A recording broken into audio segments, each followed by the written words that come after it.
Alhamdulillah, Alhamdulillahi Rabbil Alameen. Wassalatu wassalamu ala Rasulil Ameen wa ala alihi wa sahbihi ajma'een. A'udhu billahi minash shaitanir rajeem.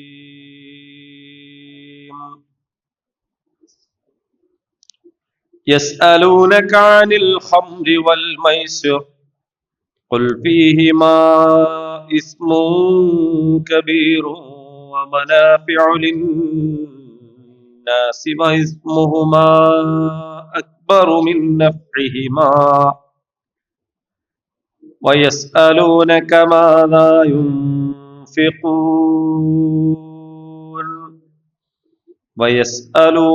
ماذا ينفقون قل العفو كذلك يبين الله لكم الآيات لعلكم تتفكرون. صدق الله العظيم. സൂറത്തുൽ ബഖറ 218 ആയത്തുകൾ നമ്മൾ ഇതിനകം മനസ്സിലാക്കി കഴിഞ്ഞു. 219 ആയത്താണ് ഇനി നമ്മുടെ മുമ്പിലുള്ളത്. ഇൻഷാ അല്ലാഹ് നമ്മൾ സൂറത്തുൽ ബഖറയുടെ അവസാനത്തിലേക്ക് ഇങ്ങനെ പ്രവേശിച്ചുകൊണ്ടിരിക്കുകയാണ്.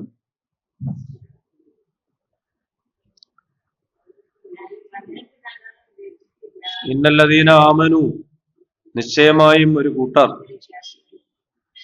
വല്ലദീന ഹാജറു, സ്വദേശം വെടിയുകയും പറഞ്ഞാൽ ഹിജറ പോവുകയും, വജാഹദു, സമരം ചെയ്യുകയും ചെയ്ത, ഫീ സബീലില്ലാഹ്, അല്ലാഹുവിന്റെ മാർഗത്തിൽ, ഉലൈക, അവർ, യർജൂന, അവർ പ്രതീക്ഷിക്കുന്നു, റഹ്മത്തല്ലാഹ്, അല്ലാഹുവിന്റെ കാരുണ്യം, വല്ലാഹു ഗഫൂറുർ റഹീം, അല്ലാഹു ഏറെ പൊറുക്കുന്നവനും ദയാലുവുമാണ്. അതിനു മുമ്പ് 217 ആയത്തില് പറഞ്ഞിരുന്ന കാര്യം നമ്മൾ വിശദമായി സംസാരിച്ചു കഴിഞ്ഞതാണ്. റസൂലുള്ളാഹി സ്വല്ലല്ലാഹു അലൈഹി വസല്ലമയുടെ സ്വഹാബികളെ കുറിച്ച്, അവരുടെ പ്രവർത്തനങ്ങളെ കുറിച്ച് വളരെ മോശമായ രീതിയിൽ, അപകീർത്തികരമായ രീതിയിൽ അസംബന്ധങ്ങൾ പ്രചരിപ്പിച്ചുകൊണ്ടിരുന്ന ജാഹിലിയ ശക്തികളുടെ വർത്തമാനങ്ങൾക്കുള്ള യുക്തിസഹമായിട്ടുള്ള ശക്തമായ ഒരു മറുപടിയാണ് അതിൽ വന്നു കഴിഞ്ഞിട്ടുള്ളത്.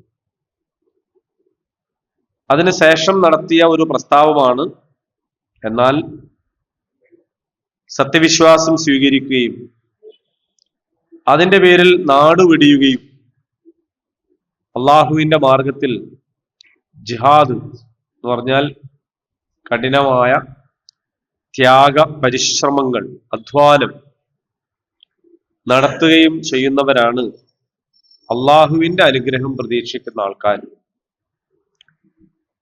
അള്ളാഹു ഏറെ പൊറുക്കുന്നവനും ദയാപരനുമാകുന്നു. അതാണ് ആ ആയത്തിലുള്ളത്. അത് ഒരുപാട് പറയാതെ തന്നെ മനസ്സിലാക്കാവുന്ന കാര്യമാണ്. സമ്പത്ത് കൊണ്ടും ശരീരം കൊണ്ടുമുള്ള ത്യാഗപരിശ്രമങ്ങളെ കുറിച്ചൊക്കെ പറഞ്ഞതിന് ശേഷം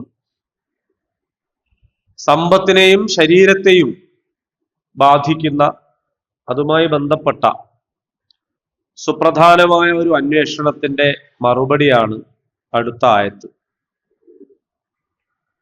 ഇവിടെ നേരത്തെ തന്നെ നമുക്ക് ശീലമുണ്ട്. യസ്അലൂനക, സഅല യസ്അലു, യസ്അലൂൻ, യസ്അലൂനക, നിന്നോടവർ ചോദിക്കുന്നു, നിന്നോടവർ ചോദിക്കുന്നു. അപ്പൊ ഇതിനു മുമ്പും ചില കാര്യങ്ങളൊക്കെ ചോദിച്ചിട്ടുണ്ട്, അതിനൊക്കെ മറുപടി പറഞ്ഞിട്ടുണ്ട്. ചോദിക്കുന്നതിനേക്കാൾ കൂടുതൽ അവർക്ക് എന്താണോ വേണ്ടത് അതിനാണ് മറുപടി കൊടുക്കുക. അതാണ് ഖുർആനിന്റെ ഒരു ശൈലി. അത് അള്ളാഹുവിന്റെ ഒരു സവിശേഷത കൂടിയാണ്. കാരണം അവർക്ക് എന്താണ് യഥാർത്ഥത്തിൽ തന്നെ അറിയേണ്ടത് എന്നും അവർക്ക് എന്താണ് ആവശ്യമുള്ളത് എന്നും ഒക്കെ അവരെക്കാൾ കൂടുതൽ അറിയുന്നവൻ അള്ളാഹുവാണ്. അള്ളാഹു അങ്ങനെ അതിന് മറുപടി കൊടുക്കും. അവ യസ്അലൂനക, അവർ നിന്നോട് ചോദിക്കുന്നു, അനിൽ ഖംർ, മദ്യത്തെ സംബന്ധിച്ച്, മദ്യം മദ്യം അല്ല, മദ്യം മദ്യം എന്ന് പറഞ്ഞാൽ നടു, നടുവല്ല, മദ്യം. ദയയുടെ ദ, ഒരു ദയവുമില്ലെങ്കിലും ദയയുടെ ദ ആണ് മദ്യത്തിനുള്ളത്. വൽമൈസു, ചൂതാട്ടം. അപ്പോൾ അവർ നിന്നോട് ചോദിക്കുന്നത് മദ്യത്തെക്കുറിച്ചും ചൂതാട്ടത്തെ സംബന്ധിച്ചുമാണ്. ഖുൽ, ഖാല പറഞ്ഞു, യഖൂലു പറയുന്നു, ഖുൽ പറയുക, ഫീഹിമാ അവ രണ്ടിലും ഉണ്ട്, ഇസ്മുൻ കബീർ. ഇസ്മല്ല, ഇസ്മ എന്ന് പറഞ്ഞാൽ നാമം, ഇസ്മ എന്ന് പറഞ്ഞാൽ കുറ്റം. ഇസ്മുൻ കബീർ, ഗുരുതരമായ കുറ്റം. വ മനാഫിഉ ലിന്നാസ്, ജനങ്ങൾക്ക് ചില ഉപകാരങ്ങളും. വ ഇസ്മുഹുമാ അവ രണ്ടിന്റെയും കുറ്റം അക്ബർ, വലുതാണ് എന്നല്ല, ഏറ്റവും വലുതാണ്. മിൻ നഫ്ഇഹിമാ, അത് രണ്ടിന്റെയും ഉപയോഗത്തെക്കാൾ. യസ്അലൂനക അനിൽ ഹംറി വൽ മൈസിർ ഖുൽ ഫീഹിമാ ഇസ്മുൻ കബീർ വ മനാഫിഉ ലിന്നാസ് വ ഇസ്മുഹുമാ അക്ബറു മിൻ നഫ്ഇഹിമാ. മദ്യത്തെയും ചൂതിനെയും കുറിച്ച് അവർ നിന്നോട് ചോദിക്കുന്നു, നീ അവരോട് പറഞ്ഞേക്കുക, അവ രണ്ടിലും വലിയ കുറ്റമാണുള്ളത്, ചെറിയ ചില ഉപകാരങ്ങൾ ഉണ്ടെങ്കിലും. എന്നാൽ അവയിലെ കുറ്റമാണ്, പാപമാണ് അവയിലെ ഉപകാരത്തെക്കാൾ ഏറ്റവും വലുത്. വയസ്അലൂനക, അവർ നിന്നോട് ചോദിക്കുന്നു, മാദാ യുൻഫിഖൂൻ, എന്താണ് ചെലവഴിക്കുന്നത്. ഖുൽ പറയുക, അൽ അഫ്വ, മിച്ചമുള്ളതാണ് ചെലവഴിക്കുന്നത്. കദാലിക, അപ്രകാരം, യുബയ്യിനുല്ലാഹ്, അല്ലാഹു വിവരിക്കുന്നു, ലക്കും, നിങ്ങൾക്ക്, അൽ ആയാത്ത്, തെളിവുകൾ, ലഅല്ലക്കും തതഫക്കറൂൻ, നിങ്ങൾ ചിന്തിക്കുന്നവരാകുവാൻ വേണ്ടി. ഇതാണ് ഇതിന്റെ വാക്കർത്ഥം. അപ്പൊ ഇതില് മദ്യത്തെയും ചൂതിനെയും കുറിച്ച് അവർ ചോദിക്കുന്നു, എന്താണ് ചെലവഴിക്കേണ്ടത് എന്നും ചോദിക്കുന്നു. ചോദ്യം പല നിലക്കും ഉണ്ടാവും, നമ്മൾ അതിനെക്കുറിച്ച് പറഞ്ഞിട്ടുണ്ട്. ചില ചോദ്യം ചോദ്യമായിട്ട് തന്നെ ചോദിക്കും, കാര്യങ്ങൾ മനസ്സിലാക്കാൻ വേണ്ടി ചോദിക്കും. ചിലത് നിഷേധിക്കാൻ വേണ്ടി ചോദിക്കും, ചിലത് ഊരിച്ചാടാൻ വേണ്ടി ചോദിക്കും, അല്ലെ? ചിലത് വേറെ ചില ഉദ്ദേശങ്ങൾ വെച്ചുകൊണ്ട് ചോദിക്കും. അങ്ങനെ വ്യത്യസ്തമായ ചോദ്യങ്ങളുണ്ട്. ഏതായാലും ഇതിന് വളരെ കൃത്യമായ മറുപടി, നേർക്ക് നേരെ തന്നെ എന്ന് നമുക്കും എളുപ്പത്തിൽ മനസ്സിലാകുന്ന രീതിയിലുള്ള മറുപടികളാണ് ഇവിടെ പറഞ്ഞിട്ടുള്ളത്. അപ്പൊ അതിനാദ്യം വാക്കർത്ഥങ്ങൾ നമ്മൾ പറഞ്ഞു. ഇനി ഓരോ വാക്ക് എന്താന്ന് പരിശോധിക്കാം. അത് യസ്അലൂനക നമ്മൾ നേരത്തെ പഠിച്ചതാണ്, അല്ലെ? ഇനി അൽ ഖംർ എന്നതിനെ കുറിച്ചാണ് പഠിക്കുന്നത്. അൽ ഖംർ എന്താണ്? ഖംർ എന്ന് പറഞ്ഞാൽ, മദ്യം എന്ന് പറയുമ്പോ സാധാരണ നിലയിൽ അതിന് മദ്യം പലതരത്തിലുണ്ട്. നിങ്ങൾക്ക് ഏതൊക്കെ മദ്യമാണ് അറിയാ? ഒന്നും അറിയില്ല? നല്ല ആൾക്കാരാ അല്ലേ? നിങ്ങൾക്ക് മദ്യത്തെ കുറിച്ചൊന്നും അറിയില്ല. എന്നാലും ഒന്ന് പറഞ്ഞു നോക്ക്. കള്ള് ചെത്തി കൊണ്ടുവന്ന് കാണാറുണ്ട്. കള്ളിനെ കുറിച്ച് അറിയാം. പിന്നെന്തറിയാം? ചാരായം നിരോധിക്കപ്പെട്ടതാണ് കേരളത്തിൽ, അല്ലേ? റാക്ക് എന്ന് പറയുന്ന ഒരു ബോർഡ് ആദ്യം എല്ലാ സ്ഥലത്തും കാണായിരുന്നു, ചാരായ ഷോപ്പ്. അറാഖ്, അറാഖ് ഏത് വായിക്കൂലെന്ന് തോന്നുന്നു, അത് സൈലന്റാ. പക്ഷെ വായിക്കുമ്പോ റാക്ക് എന്നാണ് വായിക്കുക, അതറിയാം. പിന്നെ നമ്മളെ പാലം കടന്ന ഉടനെയുള്ള ഒരു പീടികയില് വിദേശ മദ്യം, സ്വദേശ നിർമ്മിത വിദേശ മദ്യം എന്ന് എഴുതി വെച്ച് കാണാം. അത് പിന്നെ എങ്ങനെ വിദേശ മദ്യാവുക എന്നുള്ളത്? അപ്പോ അങ്ങനെയൊക്കെ പല മദ്യങ്ങളും ഉണ്ട് അല്ലേ? പിന്നെ വീഞ്ഞ് വീഞ്ഞ് ഏ എടുക്കുന്നതൊക്കെ പലതൊന്നുമാണ്. ബിയർ ബിയർ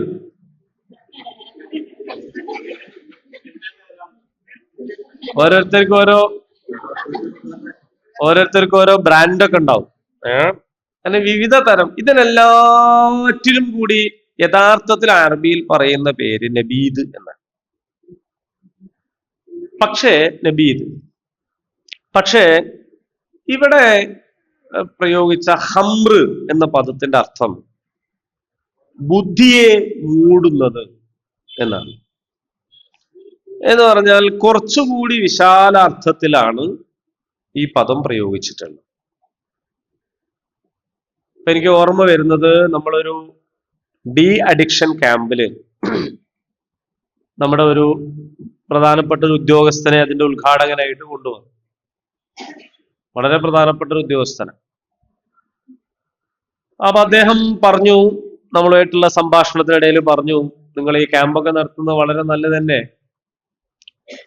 പക്ഷേ നിങ്ങളെ സമുദായത്തിൽ ഇപ്പോഴും മദ്യപാനികൾ വളരെ കുറവാണ്. താരതമ്യേന കൂടുതലാണ്, പക്ഷേ എന്നാലും കുറവാണ്. മുമ്പത്തേതിനെ അപേക്ഷിച്ച് കൂടുതലാണ്, പക്ഷേ ഇപ്പോഴത്തെ ഒരു സ്ഥിതി നോക്കുകയാണെങ്കിൽ മൊത്തം സാമുദായിക കണക്കെടുത്താൽ കുറവാണ്. എന്നിട്ട് അദ്ദേഹം പറഞ്ഞു, ഇതെനിക്ക് പ്രസംഗത്ത് പറഞ്ഞുകൂടാ, ഞാനൊരു ഉദ്യോഗസ്ഥനായതുകൊണ്ട് ഇങ്ങനെ സാമുദായികമായിട്ട് അങ്ങനെ കണക്ക് തിരിച്ചു പറയാൻ പറ്റില്ല, നിങ്ങളോട് സ്വകാര്യത്തിൽ പറയാണ്.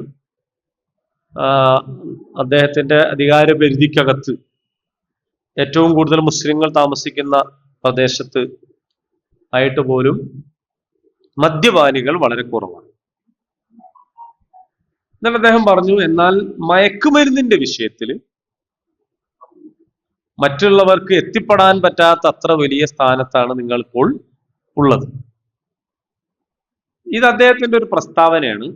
അദ്ദേഹത്തിൻ്റെതായ ന്യായങ്ങളും കണക്കുകളൊക്കെ വെച്ചിട്ട് പറയാണ്, വെറുതെ പറയേണ്ട ആവശ്യമൊന്നുമില്ല. പിന്നത്തത് അദ്ദേഹത്തിന്റെ നിഗമനമാണ്. ഇനി അയാൾ പറയുന്നത് അദ്ദേഹത്തിന്റെ നിഗമനമാണ്. അദ്ദേഹം പറയാണ്, ഖുർആനിലും ഹദീസിലൊക്കെ മദ്യം നിരോധിച്ചിട്ടുണ്ട്, പക്ഷെ മയക്കുമരുന്ന് നിരോധിച്ചിട്ടില്ല. അദ്ദേഹത്തിന്റെ നിഗമനാണ്, നമ്മളല്ല പറയണേ. ഒരു കാരണം അതായിരിക്കാം. കാരണം നിങ്ങൾ നല്ല മതബോധമുള്ളവരാണല്ലോ, ചെറുപ്പം മുതലേ മദ്രസയിലൊക്കെ പഠിക്കുന്നവരാണ്, എല്ലാ കുട്ടികളെയും മദ്രസ പഠിപ്പിക്കും, ഇല്ലെങ്കിൽ ഉസ്താദുമാര് വീട്ടിൽ ചോർന്നാനെങ്കിലും വരും. ഇങ്ങനെ ഉണ്ടല്ലോ. ഈ മദ്രസ അധ്യാപകരുമായിട്ട് മതപഠനം പഠിപ്പിക്കുന്ന ആൾക്കാരുമായിട്ട് നിങ്ങൾക്ക് വീടുകൾക്ക് വലിയ ബന്ധമാണ്, മറ്റു സമുദായത്തെ പോലല്ല. അപ്പൊ അതുകൊണ്ട് ഈ ഖുർആനിലും ഹദീസിലൊക്കെ മദ്യം നിരോധിച്ചിരിക്കുന്നു, അതേസമയത്ത് മയക്കുമരുന്ന് നിരോധിച്ചിട്ടില്ല. ഇതായിരിക്കും ഒരു കാരണം. രണ്ടാമത്തെ കാരണം അദ്ദേഹം പറയുന്നത്, ഇപ്പോഴും മദ്യത്തോട് നിങ്ങളെ സമുദായത്തിന് വലിയ അലർജിയാണ്. പെണ്ണെടുക്കുന്ന വിഷയത്തിലും പെണ്ണിനെ കൊടുക്കുന്ന വിഷയത്തിലും ഒക്കെ മുമ്പത്തേക്കാൾ കുറച്ചുകൂടി ലൂസായിട്ടുണ്ട്. എന്നാലും മറ്റു സമുദായങ്ങളെ അപേക്ഷിച്ച് കല്യാണ വീടുകളിൽ മദ്യം വിളമ്പാന്നൊക്കെ പറയുന്നത് ഉള്ളിൽ എവിടെയെങ്കിലും പറകിലൊക്കെ എവിടെയോ നടക്കുന്നുണ്ടാവും എന്നല്ലാതെ അതൊരു അറിയപ്പെട്ട് നടത്തുന്ന ഒരു കാര്യമല്ല. പിന്നെ പള്ളിയുമായിട്ട് എപ്പോഴും ബന്ധപ്പെടുന്ന ഒരു സമുദായമാണ് നിങ്ങൾ. 5 നേരം അല്ലെങ്കിൽ വെള്ളിയാഴ്ചെങ്കിലും പള്ളിയിൽ വരുമല്ലോ. അപ്പോഴൊക്കെ മദ്യം കഴിച്ച ആളെ വേഗം തിരിച്ചറിയാൻ കഴിയും, സ്മെല്ല് ചെയ്യും. പക്ഷെ ഈ മറ്റേ സാധനം ഉണ്ടല്ലോ, MDMA, ഇതൊന്നും നാവിന്റെ അടിയിൽ വെക്കുന്നത്, കൈയും കാലും മുറിച്ചിട്ട് കയറ്റി വെക്കുന്നത്, സ്റ്റാമ്പ്, അത് ഇത് മണപ്പിക്കൽ പരിപാടി, ഇതൊന്നും അടുത്തിരിക്കുന്ന ആള് ചെയ്തിട്ടുണ്ടെങ്കിൽ തിരിച്ചറിയില്ല. അവരെ പ്രത്യേകിച്ചൊരു മണോ ഒന്നും ഉണ്ടാവില്ല എന്ന് മാത്രമല്ല, ചിലപ്പോ അയാളൊക്കെ കമ്മിറ്റിയിലൊക്കെ വന്നിരുന്ന നല്ല ഉശിരുള്ള അഭിപ്രായമൊക്കെ പറയും, അങ്ങനെ നല്ലൊരു മൂഡിലായിരിക്കും ഉണ്ടാവുക. അങ്ങനെ ഇതുകൂടി ആയിരിക്കും കാരണം എന്ന് അദ്ദേഹത്തിന്റെ ഒരു നിഗമനം പറഞ്ഞത് നിങ്ങളുമായിട്ട് പങ്കുവെക്കുക. രണ്ടാമത്തെ നിഗമനത്തിലെ രണ്ടാമത്തെ പോയിന്റിനെ കുറിച്ച് ഇപ്പൊ നമുക്ക് ചർച്ചല്ല, നമുക്ക് വേറൊരു അവസരത്തിൽ ചർച്ച ചെയ്യാം. ഒന്നാമത്തെ പോയിന്റ് അദ്ദേഹത്തിന്റെ നിഗമനം തെറ്റാണ്. കാരണം അൽ ഹംർ എന്ന് പറഞ്ഞാൽ ബുദ്ധിയെ മറക്കുന്ന എല്ലാ ലഹരി പദാർത്ഥങ്ങളും അൽ ഹംറാണ്. അത് ഗോതമ്പിൽ നിന്നുണ്ടാക്കുന്നതായാലും മറ്റിതര ധാന്യങ്ങളിൽ നിന്നുണ്ടാക്കുന്നതായാലും മുന്തിരിയിൽ നിന്നോ ഈത്തപ്പഴത്തിൽ നിന്നോ തേനിൽ നിന്നോ ഉണ്ടാക്കുന്നതായാലും എല്ലൊക്കെ മദ്യം ഉണ്ടാക്കും. ഏത് പഴച്ചാറുകളിൽ നിന്ന് ഉണ്ടാക്കുന്നതായാലും ധാന്യങ്ങളിൽ നിന്നുണ്ടാക്കുന്നതായാലും, ഇനി ഇങ്ങനെയൊന്നും അല്ലാതെ എസൻസുകൾ മാത്രം ചേർത്തുകൊണ്ട് നേരത്തെ പറഞ്ഞ പോലെ സ്വദേശ നിർമ്മിത എന്നൊക്കെ പറയുന്ന യാതൊരു ബന്ധവും ഒരു ഫലവർഗങ്ങളുമായിട്ടില്ലാത്ത രീതിയിൽ പണ്ട് നമ്മുടെ നാട്ടിലൊക്കെ വളരെ വ്യാപകമായിരുന്ന കള്ളവാറ്റുകൾ ഉണ്ടായിരുന്നു. ഇപ്പൊ എന്തുകൊണ്ടാ കള്ളവാറ്റ് അധികം ഇല്ലാത്ത നിങ്ങൾക്ക് ആർക്കെങ്കിലും അറിയോ? അതിനേക്കാൾ വ്യാപകമായി വിദേശ മദ്യം കിട്ടാനുണ്ട്. പിന്നെന്തിനാ ഇത്? മുമ്പ് ഇവിടുന്ന് വിദേശ മദ്യം കിട്ടണമെങ്കിൽ കോഴിക്കോട് തന്നെ പോകേണ്ടി വരും. കരിക്കാംകുളത്ത് വന്നപ്പോ കുറച്ചുകൂടി ഒരു ആശ്വാസം. അപ്പൊ നമുക്ക് പാലം കടന്നാൽ നിങ്ങൾ കണ്ടില്ലേ, നമുക്ക് ഒരു ഷോപ്പ്, അവിടെ ഒരു ടെക്സ്റ്റൈൽസ് ആണ് തുറന്നതെങ്കിൽ എത്ര അനൗൺസ്മെന്റ് ജീപ്പുകൾ അങ്ങോട്ടും ഇങ്ങോട്ടും പോകും.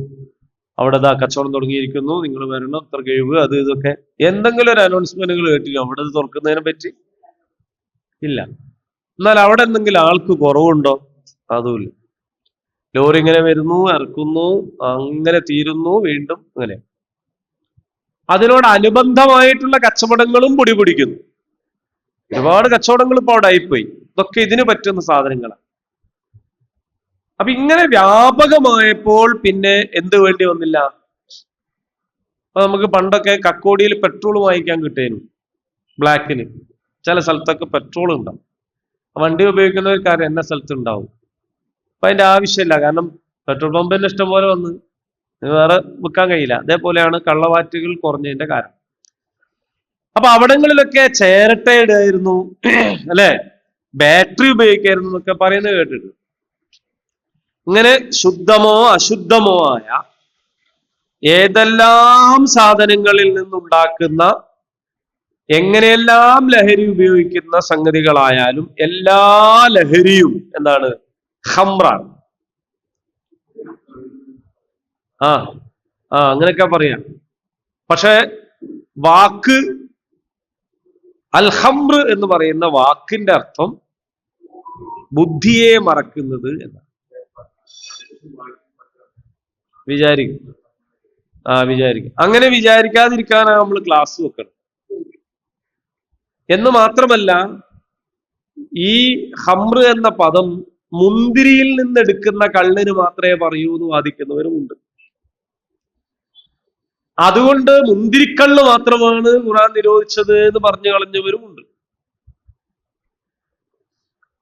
അത് നിങ്ങൾ പറഞ്ഞതുകൊണ്ട് ഇപ്പൊ ഞാൻ പറഞ്ഞത് അല്ലെ, ഞാൻ പറയണമെന്ന് ഉദ്ദേശിച്ചതല്ല. അതേ സമയത്ത് നമുക്കിത് മനസ്സിലാവുക എവിടെയാന്ന് ചോദിച്ചാൽ, ഈ ആയത്തിനെ വിശദീകരിച്ച റസൂലുള്ളാഹി സ്വല്ലല്ലാഹു അലൈഹി വസല്ലമും സഹാബത്തും ഇതിനെങ്ങനെ മനസ്സിലാക്കി എന്നും അവരെങ്ങനെ വിശദീകരിച്ചു എന്നതിൽ നിന്നാണ് എല്ലാ ലഹരിയും ഹംറാണ് എന്ന് നമുക്ക് മനസ്സിലാവും. മുന്തിരിയിൽ നിന്ന് ഉള്ള കള്ളിനെ മാത്രമാണ് ഇത് പറഞ്ഞതെങ്കിൽ ആ നാട്ടിൽ ഈത്തപ്പഴത്തിൽ നിന്നുള്ള കള്ളും ഗോതമ്പിൽ നിന്നുള്ള കള്ളും തേനിൽ നിന്നുള്ള കള്ളും ഒക്കെ വീണ്ടും അവരെന്ത് ചെയ്യേണ്ടിയിരുന്നു? ഉപയോഗിക്കേണ്ടിയിരുന്നു. അവരുപയോഗിച്ചിട്ടില്ല. എന്ന് മാത്രമല്ല, വളരെ വ്യക്തമായി ഹദീസുകളിൽ കാണുന്നു ലഹരി ഉണ്ടാക്കുന്നതെല്ലാം ഹംറാണ്. മനസ്സിലായോ? എല്ലാ ഹംറും നിരോധിച്ചിരിക്കുന്നു എന്ന്. അപ്പൊ ഖുർആൻ എന്ന് പറയുന്നതിനെ നമ്മൾ മനസ്സിലാക്കുക, ഖുർആൻ നമുക്ക് തന്ന ആളിലൂടെയാണ്. അങ്ങനെ ഖുർആൻ മനസ്സിലാവുള്ളൂ, അങ്ങനെയാണ് മനസ്സിലാക്കേണ്ടത്. ഖുർആൻ അങ്ങനെ പറയുന്നത് എന്താന്ന് ചോദിച്ചാൽ, അങ്ങനെ ഖുർആൻ ഒരു പാറപ്പുറത്തിറക്കിയതല്ല. അതിങ്ങനെ യത്ലു അലൈഹിം ആയാതിഹി വയുസക്കീഹിം വയുഅല്ലിമുഹുൽ കിതാബ വൽ ഹിക്മ, ഇത് പഠിപ്പിച്ചു തരാൻ പറ്റുന്ന ഒരാളിലേക്കാണ് ഈ ഖുർആൻ തന്നത് എന്നതുകൊണ്ടാണ് ഖുർആനിൽ അത്തരം സൂചനകൾ മാത്രം നൽകി നിർത്തുന്നത്. അപ്പൊ ഒരു വാക്കർത്ഥം ഉള്ള ഒരു പുസ്തകത്തിൽ ഒരു പക്ഷെ ഇത്ര തോനെ എഴുതാൻ കഴിയില്ല. പക്ഷെ അത് നമ്മൾ അതിന്റെ അർത്ഥം ശരിക്കും മനസ്സിലാക്കണം. അൽഹം. അപ്പൊ മദ്യം എന്ന് പറയുന്നത് എന്താണ്? മദ്യത്തെക്കുറിച്ച് അവർ ചോദിക്കുന്നു. അപ്പൊ അങ്ങനെ പറഞ്ഞാൽ മയക്കുമരുന്ന്, MDM, അത് ഇത് തുടങ്ങിയ എല്ലാ സാധനങ്ങളും. മദ്യത്തെക്കാൾ നമ്മുടെ കാലത്ത് നമ്മൾ അഭിമുഖീകരിക്കുന്ന പ്രതിസന്ധിയും വെല്ലുവിളിയുമാണ് മയക്കുമരുന്ന്. ഒരു എക്സൈസ് ഡിപ്പാർട്ട്മെന്റിന്റെ വണ്ടി വന്നിട്ട് 4 റെയ്ഡ് നടത്തിയാല് അനധികൃതമായി സൂക്ഷിച്ച മദ്യം പിടിച്ചെടുക്കാൻ പറ്റും. അനധികൃതമായി സൂക്ഷിച്ച മദ്യം പിടിച്ചെടുക്കാം. വീട്ടിലാണെങ്കിലും കടകളിലാണെങ്കിലും വാഹനത്തിലാണെങ്കിലും ഒരു നിശ്ചിത അളവ് മദ്യം വെക്കാൻ പാടുള്ളൂ എന്ന് എക്സൈസ് നിയമമാണ്. അതിനപ്പുറം സൂക്ഷിക്കണമെങ്കിൽ ലൈസൻസ് വേണം. ഇപ്പൊ ലൈസൻസ് ഇല്ലാത്ത മദ്യം പിടിച്ചെടുക്കാൻ കഴിയും. പക്ഷെ ഈ മയക്കുമരുന്നിന്റെ പ്രശ്നം എന്താണെന്ന് ചോദിച്ചാൽ, ഉപയോഗിക്കപ്പെടുന്ന മയക്കുമരുന്നുകൾ മയക്കുമരുന്നായിട്ട് പഠിച്ചതല്ല. നിങ്ങൾക്ക് മനസ്സിലാവുന്നുണ്ടോ? അപ്പൊ നമ്മള് കോഴിക്കോടുള്ളൊരു വലിയ സ്ഥാപനത്തിന്റെ അടുത്തൊരു പെട്ടിക്കടയില് വ്യാപകമായിട്ട് വൈറ്റ്നർ ചെലവാകും. വൈറ്റ്നർ എന്ന് പറഞ്ഞാൽ മനസ്സിലായത് മായ്ക്കാൻ വേണ്ടി ഉപയോഗിക്കുന്ന വെള്ളം നിറഞ്ഞ ആ ലിക്വിഡില്ലേ, പെട്ടിക്കടക്കാരൻ സാധനം ഇങ്ങനെ കൊണ്ടുപോയി വെക്കുക, അന്ന് തന്നെ തീരുക, പിന്നെയും കുട്ടികൾ ചോദിച്ചു വരിക. അപ്പോ ഇയാൾക്ക് അയാൾ നല്ല കച്ചവടം കിട്ടുന്നെന്ന് വിചാരിച്ചാൽ മതി. പക്ഷെ അയാൾ നല്ലൊരു മനുഷ്യനാണ്. അയാൾ അപ്പുറത്തുള്ള പോലീസുകാരനെ വിളിച്ചിട്ട് വിവരം പറഞ്ഞു, ഇങ്ങനെ കുട്ടികൾ ചെയ്യുന്നുണ്ട് കേട്ടോ. പോലീസുകാരന് വേഗം കാര്യം മനസ്സിലായി. അയാള് കുട്ടികൾ പോണത് ശ്രദ്ധിച്ചു. ഈ വൈറ്റ്നറും പ്ലാസ്റ്റിക് കൂടി ഉരുക്കിയിട്ട് അത് സ്മെല്ല് ചെയ്യുന്നത് വമ്പിച്ച ഒരു മയക്കുമരുന്ന് സംഭവമാണ് എന്നുള്ളത് മനസ്സിലാക്കിയ കുട്ടികളാണ് ഇതിന് അടിപ്പെടുന്നത്. ഇങ്ങനെ നമ്മളെ നാട്ടിൽ കിട്ടുന്ന പല സാധനങ്ങളും, ഫെവിക്കോള്, പല സാധനങ്ങളും, ഇതിനെക്കുറിച്ച് ഞാനിപ്പോ നിങ്ങളോട് പറഞ്ഞിങ്ങനെ വിശദീകരിച്ചു കഴിഞ്ഞാല് പിന്നെ ഈ വീഡിയോ ആരെങ്കിലും കാണുകയും ചെയ്താല് എന്തൊക്കെ നമ്മളെ നാട്ടിൽ കിട്ടുന്ന മയക്കുമരുന്ന് എന്ന് ഓൽക്ക് മനസ്സിലാവും. അപ്പൊ അതിനെ കൊണ്ട് ലഹരി വിമുക്ത ക്ലാസ്സുകളിലൊക്കെ ലഹരി ആവശ്യമുള്ളവർ കൂടി പങ്കെടുക്കാറുണ്ട് എന്നാണ്. കാരണം എന്തൊക്കെ ഉപയോഗിക്കണ്ടെന്ന് അവിടുന്ന് കിട്ടുമല്ലോ, അപ്പൊ മനസ്സിലാക്കാലോ എന്തൊക്കെ ഉപയോഗിക്കാണ്. അപ്പൊ അതുകൊണ്ടാണ് അതിഞ്ഞും വിശദീകരിക്കണ്ട. ഒളവപ്പാറയിൽ കള്ളമാറ്റ് വ്യാപകമെന്ന് പത്രത്തിൽ വന്നതിന്റെ പിറ്റേന്നാണ് ധാരാളം കണക്കിന് ആളുകൾ ഒളവപ്പാറ ബസ്സിൽ വന്നത് എന്ന് പറയുന്ന കേൾക്കാറുണ്ട്. കാരണം പത്രത്തിൽ വന്നത് കള്ളമാറ്റ് ഒഴിവാക്കാൻ വേണ്ടിയാണെങ്കിലും കള്ളുടിയന്മാർ അതിനെ വായിക്കെന്താണ്, ഈ സാധനം അവിടെ കിട്ടും എന്നാണ്. അങ്ങനെ മഫ്ഹൂം മുഖാലഫ എന്ന അറബിയിൽ തന്നെ ഒരു സംഗതി ഉണ്ട്, പറയുന്നതിന്റെ വിപരീതം മനസ്സിലാക്കുക. അപ്പൊ അതുകൊണ്ട് അങ്ങനെ ആയി പോവാതിരിക്കാൻ വിശദീകരണം അവിടെ വെച്ച് കട്ട് ചെയ്യാണ്. എന്തായാലും ലഹരി ഉണ്ടാക്കുന്ന ഒരുപാട് വസ്തുക്കൾ, ഞാനില്ല കല്യാണത്തിന്, നിങ്ങൾ പോയിക്കോളി, എനിക്കിവിടെ കുറച്ച് പഠിക്കാനുണ്ട് എന്ന് വല്ലാതെ പറയുമ്പോ ഒന്ന് കരുതുന്നത് നല്ലതാണ് എന്ന് വിചാരിച്ചിട്ട് അങ്ങനെ പറയുന്ന കുട്ടികളൊക്കെ ഇതിന്റെ ആൾക്കാരാണെന്നും വിചാരിക്കരുത്. ഭയങ്കര ഇരുതല മൂർച്ചുള്ളൊരു സാധനമാണ്. ഒന്നെങ്കിലും ഉമ്മയും വാപ്പയും പുറത്തു പോകുമ്പോ ഒറ്റക്ക് വീട്ടിലിരിക്കുക, ഉമ്മയും വാപ്പയും വീട്ടിലാണെങ്കിൽ ഒറ്റക്ക് പുറത്തു പോവുക, മറ്റുള്ളവരുമായി അകലം പാലിക്കുക, ഒറ്റക്കായി പോവുക, ഇങ്ങനെയൊക്കെ തുടങ്ങിയ വ്യത്യസ്തമായ സ്വഭാവങ്ങൾ പ്രകടമാക്കുമ്പോൾ ഒന്ന് കരുതണം, ഒന്ന് ജാഗ്രത വേണം എന്ന് മാത്രമേ ഉള്ളൂ. അത് അതിന്റെ നേരെ അപ്പുറത്ത് അതിലൊരു തീവ്രവാദം കാണിച്ചിട്ട് നല്ല മക്കളെ സംശയിക്കാനൊന്നും പോകരുത്. പക്ഷെ കരുതുന്നത് നല്ലതാണ്. അപ്പൊ ഇങ്ങനെ കണ്ട എല്ലാ മയക്കുമരുന്നുകളെയും കുറിച്ചാണ് പറയുന്നത്, എല്ലാ ലഹരി പദാർത്ഥങ്ങളെയും സംബന്ധിച്ചാണ് പറയുന്നത്. മെഡിക്കൽ ഷോപ്പുകളിൽ പോയിട്ട് സ്ഥിരമായും നിരന്തരമായും പെയിൻ കില്ലറുകൾ വാങ്ങി വരുന്ന ചിലരുണ്ട്. ചില പ്രത്യേക പെയിൻ കില്ലറുകൾക്ക് വലിയ കച്ചവടം കിട്ടുന്നുണ്ട് എന്നൊക്കെ പറയുന്നു. ഇതിന്റെ കാര്യങ്ങൾ അതങ്ങനെയാണ്. അപ്പോ ആ പെയിൻ കില്ലറിന്റെ പേരൊക്കെ ഒന്ന് ഗൂഗിളിൽ അടിച്ചു നോക്കിയാല് ആ ഗൂഗിൾ പറഞ്ഞുതരും അത് എത്ര സമയം മയക്കുമരുന്നായി ഉപയോഗിക്കാന്നൊക്കെ. അള്ളാഹു കാക്കട്ടെ നമ്മളെ മക്കളൊക്കെ. അവ യസ്അലൂനക അനിൽ ഖംർ, നിന്നോട് അവർ മദ്യത്തെ കുറിച്ച് ചോദിക്കുന്നു. അപ്പൊ പിന്നെ നമുക്ക് സംശയം, എന്തൊരു പുതുമയാണ്, ഒരു നബിനോട് വന്നിട്ട് എന്തിനാ ഇപ്പൊ ഇവര് ഈ ജാതി ബടക്ക് സാധനത്തിനെ പറ്റി ചോദിക്കുന്നത് എന്ന്. അങ്ങനെ നമുക്ക് തോന്നാനുള്ള കാരണം, തോന്നുന്നുണ്ടോ? അല്ലെ എനിക്ക് തന്നെ തോന്നിയതോ? നിങ്ങൾക്ക് തോന്നുന്നുണ്ടോ? പത്രക്കാര് ചിലപ്പോ പറയും നാട്ടുകാർ ആരോപിച്ചു, റിപ്പോർട്ടർ മാത്രമേ ആരോപിച്ചിട്ടുണ്ടാവും. അതേപോലെ നബി സല്ലല്ലാഹു അലൈഹി വസല്ലമയോട് വന്നിട്ട് ഇങ്ങനെ ചോദിക്കാനുണ്ടായ കാരണം എന്തായിരിക്കും? ആലോചിച്ചു. പോട്ടെ, ഇന്നിപ്പോ നമ്മളെ സംബന്ധിച്ച് പൊതുവായ ഒരു ബോധം, മദ്യത്തെ കുറിച്ചുള്ള പുതിയ ഒരു പൊതുവായ ബോധം എന്താണ്? നല്ലതാണെന്നോ ചീത്തയാണെന്നോ? നിങ്ങളെ ബോധമല്ല. നിങ്ങളെ ബോധം ആർക്ക് വേണം? അല്ലേ? ഒരു പൊതുബോധം എന്താണ്? നമ്മുടെ നാട്ടിലുള്ള ഒരു പൊതുവായ ഒരു ബോധം മദ്യത്തെ കുറിച്ച് എന്താണ്? നിങ്ങൾ മദ്യപാനികളല്ലാത്തത് കൊണ്ടും, നിങ്ങൾ മദ്യം ഇതുവരെ ടേസ്റ്റ് നോക്കിയിട്ട് പോലും ഇല്ലാത്തത് കൊണ്ടും ഒക്കെ നിങ്ങളുടെ ജീവിതത്തിൽ മദ്യം എന്ന് പറയുന്ന ഒരു സംഗതി എന്തല്ല, നമ്മളൊരു ചിന്താ വിഷയമേ അല്ല. അതാണ് നിങ്ങൾ അത് മോശം. അങ്ങനല്ല ഞാൻ പറയുന്നത്. നമ്മുടെ നാട്ടിലെ പൊതുവായ ഒരു ബോധം എന്താണ്?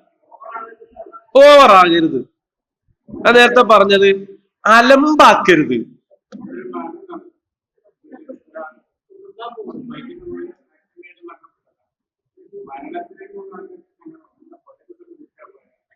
കുടിച്ചാൽ വയറ്റിൽ കിടക്കണം എന്നേ ഉള്ളൂ. വയറ്റിൽ കിടക്കൂല, അതിനെല്ലാം കുടിക്കുന്നതും. പക്ഷെ അങ്ങനെയാണ് എല്ലാവരും പറയാ, അല്ലെ? അടങ്ങിയിരുന്നൂടെ? അപ്പോ പൊതുവായ ഒരു ബോധം ഇതെന്തല്ല, ഒരു വലിയ തെറ്റൊന്നുമല്ല.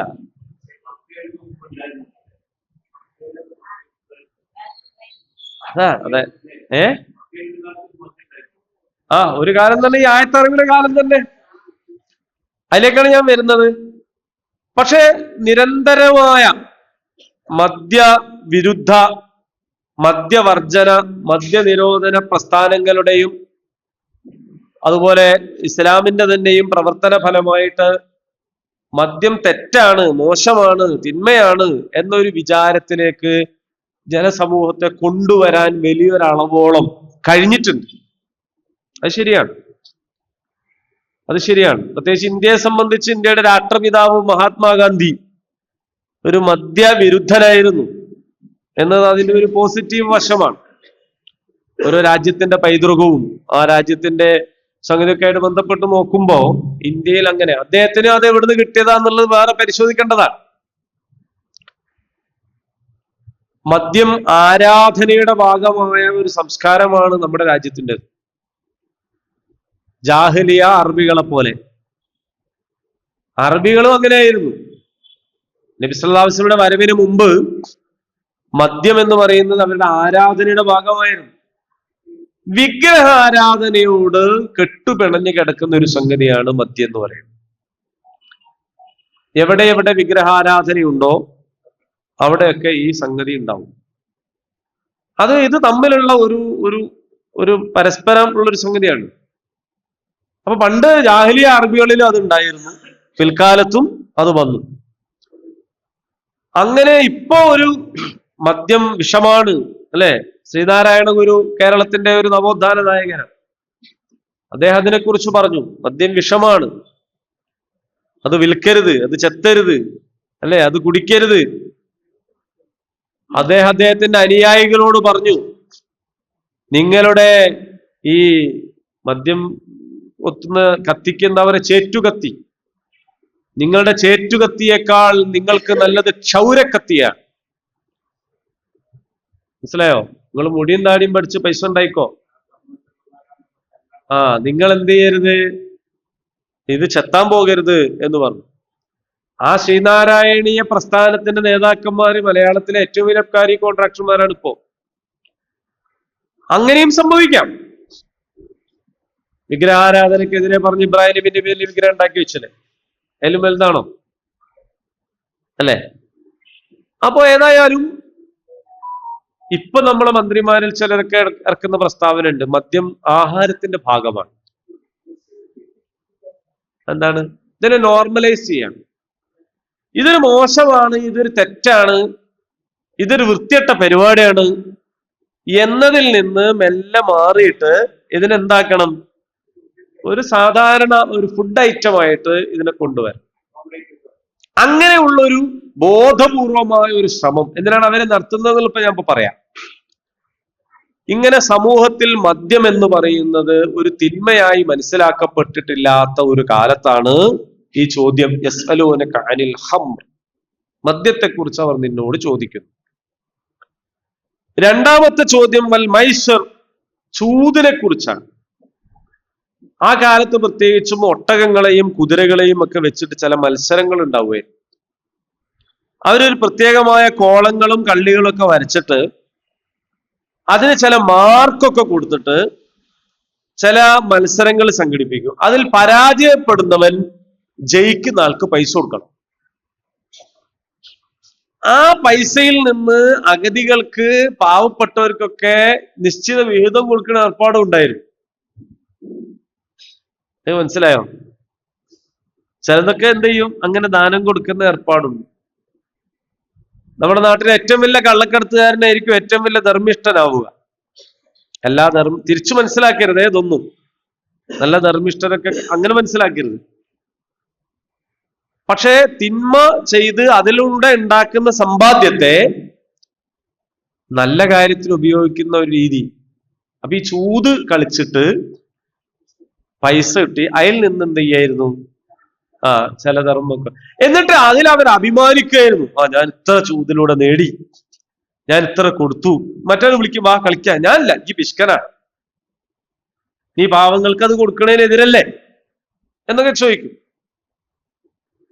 നമ്മൾ ബസ്സിൽ മൂന്നാളിരിക്കുമ്പോ നാളെയാണ് നാളെയാണ് നാളെയാണ് കാരുണ്യ കാരുണ്യ കാരുണ്യ എന്ന് വന്നിട്ട് നമ്മളെ രണ്ടപ്പുറത്തുപ്പുറത്തുള്ള ടിക്കറ്റ് എടുത്ത് ഞാൻ എടുത്തില്ല. എന്തൊരു പിഷ്കൻ, എത്രയോ വികലാംഗർക്ക് ഉപകാരപ്പെടുന്ന ഒരു സാധനല്ലേ, ഈ വല്ലാത്തൊരു പിഷ്കൻ തന്നെയാണ്. കാരുണ്യ ലോട്ടറി വിൽക്കണോൻ അംഗപരിമിതനാണ്. നിങ്ങളൊരു ടിക്കറ്റ് എടുത്താൽ ഓന അതിനുകൊണ്ട് ജീവിക്കാം. ഓന ടിക്കറ്റ് കൊടുത്ത ഹോൾസെയിലർ അയാൾക്ക് ജീവിക്കാം. ഈ പൈസ എല്ലാം കൂടി സ്വരൂപിച്ചിട്ട് അവസാനം സർക്കാർ എന്തിനാണ് ഈ പൈസ ചെലവാക്കുന്നത്? കാരുണ്യ എന്ന് പറയുന്ന സാധനം ഒരു ബെനവലന്റ് ഫണ്ടൊക്കെ അല്ലേ, ഒരുപാട് രോഗികളെ ചികിത്സിക്കാനാണ്. അപ്പൊ ഇങ്ങനൊക്കെ ഉപകാരമുള്ള ഒരു സാധനത്തിന് ടിക്കറ്റ് എടുക്കാത്ത നീയൊക്കെ എന്ത് മനുഷ്യനാണോ എന്ന് ചോദിക്കുമ്പോ അങ്ങനെ എടുത്തു വേണം. ഈ രീതിയിൽ ചൂതിൽ ചേരാത്ത ആളുകളെ ആക്ഷേപിക്കുകയും ചൂതാട്ടം എന്ന് പറയുന്നത് ഒരു അഭിമാനമായിട്ട് കാണുകയും ചെയ്തിരുന്ന ഒരു കാലമാണ്. അപ്പൊ നമ്മൾ മനസ്സിലാക്കണം, ചൂത് എന്ന് പറഞ്ഞാൽ, ചൂതാട്ടം എന്ന് പറഞ്ഞാൽ അതില് ലോട്ടറി പെടും എന്ന് നമ്മളുടെ ആൾക്കാർക്ക് ഇപ്പോഴും മനസ്സിലായിട്ടില്ല. ലോട്ടറി എന്ന് പറഞ്ഞ സാധനല്ലേ, 1 രൂപ നോട്ടു കൊടുത്താൽ 1 ലക്ഷം കൂടെ പോരും. ഏത് സിനിമയിലല്ലേ അടൂർവാസി പാടിയ പാട്ടല്ലേ? ഏത് സിനിമയിലായിരുന്നു? ഞങ്ങൾക്ക് ഇപ്പോ ലോട്ടറി അറിയില്ല, മദ്യം അറിയില്ല, ഒരു സിനിമ പാട്ട് വെച്ചിട്ട് അതറിയില്ല. ഞാൻ ഇപ്പൊ എവിടാ നിക്കണത്?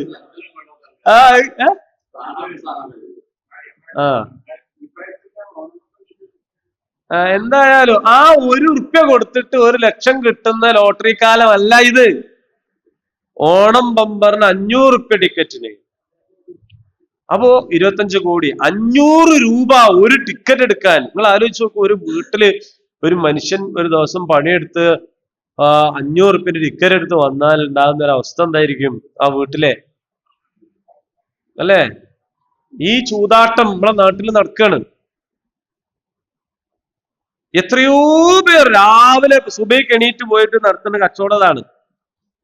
പിന്നെ നമ്മൾ വിചാരിക്കേണ്ട എപ്പോഴെങ്കിലും ഒരു ബസ് കയറി ആരും ടിക്കറ്റ്, അങ്ങനൊന്നല്ല. ടിക്കറ്റ് എടുക്കുന്നത് ഒരു ലഹരിയാണ്. ഈ ലഹരിയും ടിക്കറ്റും തമ്മിൽ, ഈ ലോട്ടറി ചൂതാട്ടവും ഹംറും തമ്മിൽ വലിയ ബന്ധമുണ്ട്. ചീട്ടളിക്കലും കള്ളുടിക്കലും തമ്മിൽ ബന്ധമല്ലേ? അങ്ങനെ തന്നെ അധികം ലഹരിയാവും. പണ്ട് നിങ്ങൾക്ക് ഓർമ്മല്ലേ, കള്ളുടിയന്മാരും ചീട്ടളിക്കാരും എന്ന് പറഞ്ഞാൽ അത് ഒരേ സാധനല്ലേ? ഈ ലഹരിയും ചൂതാട്ടവും തമ്മിൽ വലിയ ബന്ധമുണ്ട്. അപ്പൊ ഇടയ്ക്കൊരു സമ്മാനം കടിക്കും, അപ്പൊ ഒന്നുകൂടി ഒരു താല്പര്യം വരും. ഇങ്ങനെ അപ്പൊ രാവിലെ പോയിട്ട് ടിക്കറ്റ് എടുത്ത് ആ വിചാരിച്ച അക്കങ്ങൾ കിട്ടിയിട്ടില്ലെങ്കിൽ അടുത്ത സ്ഥലത്ത് പോയി എടുത്ത്, ഇങ്ങനെയൊക്കെയാണ്. അങ്ങനെയാണ് ഞാൻ നിങ്ങളോട് കഴിഞ്ഞ ഏതൊരു ക്ലാസ്സിൽ പറഞ്ഞു, ഒരു പള്ളി കമ്മിറ്റി സെക്രട്ടറിക്ക് ലോട്ടറി അടിച്ച കഥ. ഇദ്ദേഹം എന്താ ചെയ്തതെന്ന് ചോദിച്ചാൽ, ഇയാളെ കാര്യം പത്രത്തിൽ വന്നത് വേറൊരു സംഗതിക്ക് വേണ്ടിയിട്ടായിരുന്നു. അയാൾക്ക് ലോട്ടറി വിറ്റ ആളുടെ സത്യസന്ധത അയാൾ വിളിച്ചു പറഞ്ഞതാണ്, ഇന്ന സീരീസിലെ നമ്പർ എനിക്ക് എടുത്തുവെക്കണമെന്ന്. ആയിക്കോട്ടെ, അതാണ് എടുത്തുവെച്ചതിന് ലോട്ടറി അടിച്ചു. എന്നിട്ട് വിറ്റ ആൾ എന്ത് ചെയ്തു? അയാൾ വിളിച്ചിട്ട് പറഞ്ഞു, നിങ്ങൾ എടുത്തുവെച്ച ടിക്കറ്റിനാണ് അടിച്ചത്. അയാൾ എന്ത് നല്ല മനുഷ്യനെ നിങ്ങൾ ആലോചിച്ചു. അയാൾ ഏതാ എടുത്തുവെച്ചത് ഇയാൾക്ക് അറിയില്ലല്ലോ. എന്നാ പിന്നെ അയാൾ പറയേണ്ടത് അയാൾ സ്വന്തം എടുത്തുകൂടായിരുന്നോ? പക്ഷെ അയാൾ എടുക്കാതെ കൊടുത്തു. ആ സത്യസന്ധത റിപ്പോർട്ട് ചെയ്ത കൂട്ടത്തിലായിപ്പോയി ഇയാളെ പേരും വന്നത്. അപ്പോഴാണ് മഹല്ലത്തിലുള്ള എല്ലാവർക്കും മനസ്സിലായത് തിരക്കേടില്ലല്ലോ. പക്ഷെ അതൊന്നും ഒരു കുറ്റമായിട്ടോ ഒരു തെറ്റായിട്ടോ ആളുകൾ മനസ്സിലാക്കുന്നില്ല. കക്കോടി ബസാറിൽ എവിടെയെങ്കിലും നിന്നിട്ട് നമ്മുടെ മഹല്ലിലുള്ള ഒരാള് മദ്യവിൽപ്പന നടത്തുന്നത് കാണേണ്ടി വന്നാൽ നമുക്കുണ്ടാകുന്ന അറപ്പും വെറുപ്പും എന്തുകൊണ്ടാണ്? നമ്മുടെ മഹല്ലത്തിലുള്ള ഒരാൾ ലോട്ടറി വെക്കുന്നത് കാണുമ്പോൾ നമുക്കില്ലാത്തത്. ഉണ്ടാകുന്നുണ്ടെങ്കിൽ എന്റെ ചോദ്യം പിൻവലിച്ചു, ഉണ്ടാകുന്നില്ലെങ്കിൽ എന്തുകൊണ്ടാണ്? ആ ജീവിതമാർഗം തന്നെയാണ് മദ്യനിരോധനത്തിന് തടസ്സം പറയുന്ന സർക്കാരുകളും പറയുന്നത്. 10,000-കണക്കിന് ആളുകളുടെ തൊഴിലാണിത് എന്ന് അവർ പറയുന്നു. അപ്പൊ യഥാർത്ഥത്തിൽ അതിലേക്കാണ് ഇനി വരുന്ന സൂചന. ഖുൽ പറയുക, ഫീഹിമാ അവ രണ്ടിലുമുണ്ട് ഇസ്മുൻ കബീർ ഗുരുതരമായ പാപം, വമനാഫിഉ ലിന്നാസ് ചെറിയ ചില ഉപകാരങ്ങൾ. ഈ മദ്യം എന്ന് പറഞ്ഞാലും ചൂതാട്ടം എന്ന് പറഞ്ഞാലും ഒരു ഉപകാരവും ഇല്ലാത്തതല്ല. ചൂതാട്ടത്തിൽ ഉപകാരമുണ്ട്. ഇപ്പൊ ലോട്ടറിയിലുള്ള ഉപകാരം എന്താ? ഒരു പണിയെടുക്കാൻ കഴിയാത്തവനും ലോട്ടറി ടിക്കറ്റ് വിറ്റൂടെ? അയാൾക്ക് ലോട്ടറി അടിച്ചിട്ട് അയാളുടെ കുടുംബത്തിന് വീടുണ്ടാക്കാൻ ഒരുപാട് സംഗതി ചെയ്തൂടെ? അംഗപരിമിതരായിട്ടുള്ള അല്ലെ, ഭിന്നശേഷിക്കാരായിട്ടുള്ള ആളുകൾ എത്ര ആള് ജീവിക്കുന്നുണ്ട്. അതൊക്കെ മൻഫഅത്താണ്, ഇതിന്റെ ഉപകാരമാണ്. പക്ഷെ അള്ളാഹു പറയാണ്, ഇസ്മുഹുമാ അക്ബറു മിൻ നഫ്ഇഹിമാ ആ ഉപകാരത്തെക്കാൾ എത്രയോ ഗുരുതരമാണ് അതിന്റെ പാപം. മദ്യം അങ്ങനെ തന്നെയാണ്.